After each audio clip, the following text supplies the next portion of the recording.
Hello दोस्तों, नमस्कार। उम्मीद करते हैं आप अच्छे होंगे।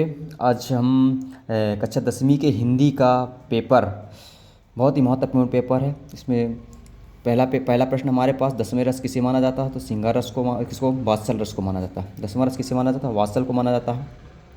बाल गोविंद भगत साहब कबीरदास जी को मानते थे। वह धीरे धीरे चलने लगा, इसमें रीतिवाचक शब्द है। बालक तारकेश्वर नाथ उसके पिता के केस के टीका लगाते थे, तो चंदन के टीका लगाते थे। रीतकाल के प्रमुख कवि कौन है? तो रीतकाल के प्रमुख कवि भूषण जी हैं। तुलसीदास जी की रचना क्या है? तुलसीदास जी की रचना सूर सागर है। इसके बाद खाली स्थान में आते हैं। खाली स्थान में हमारे पास प्रतिमा बनाने वाले व्यक्ति का क्या नाम था? तो मोतीलाल नाम था।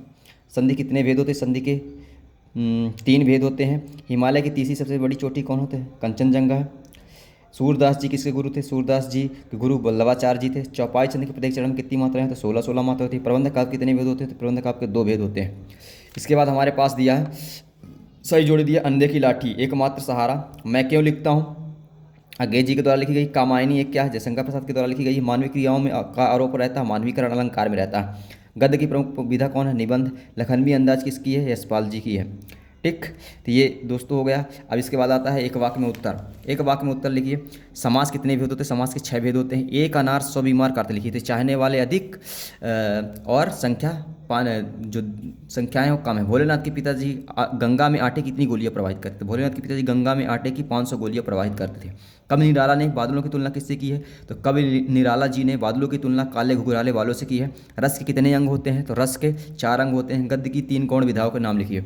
गद्य के 3 गौण विधाओं के नाम कौन कौन सी? कहानी, उपन्यास और संस्मरण। ऐसे बहुत सारी हैं, आप लिख सकते हैं।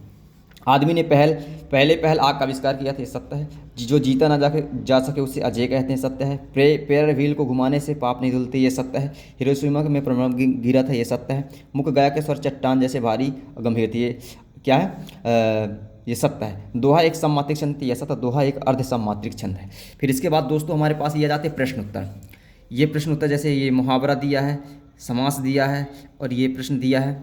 ठीक, इनको आप देखिए, बहुत ही इंपॉर्टेंट प्रश्न है। ये ग्रामर से संबंधित है। प्रगतिवाद, रीतिकाल, सूरदास जी, नागार्जुन की 2 रचनाएं, इनकी भावपक्ष लिखिए।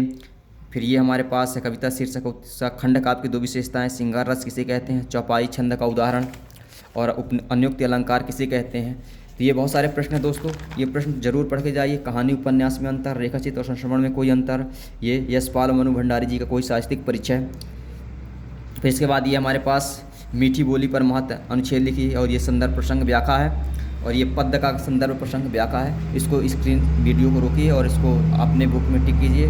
और ये हमारे पास एक एप्लीकेशन है। एप्लीकेशन किसकी आई है दोस्तों? ये निबंध किसके बारे में लिखना है? निबंध हमारे पास पर्यावरण, प्रदूषण, कंप्यूटर के बारे में, विज्ञान के बारे में और खेलों के महत्व के बारे में। इसके बाद ये हमारे पास एप्लीकेशन है। एप्लीकेशन में नगर पालिका के सफाई के लिए है, गंदगी, मोहल्ले की गंदगी सफाई करने के लिए नगर पालिका को लिए पत्र लिखिए, और अपने मित्र को भाई की शादी में सम्मिलित होने के लिए एक पत्र लिखिए। इसके बाद ये लास्ट में हमारे पास अपठित गद्यांश, इस जरूर इसको देखिए। इसका सारांश और शीर्षक 2 चीज़ बहुत ही इंपॉर्टेंट रहता है। तो ये वीडियो ज़्यादा से ज़्यादा अपने दोस्तों को शेयर कीजिए, ताकि ये जो पेपर है आपके सभी दोस्तों के पास पहुंच जाए और ज़्यादा से ज़्यादा उनकी हेल्प हो सके। धन्यवाद।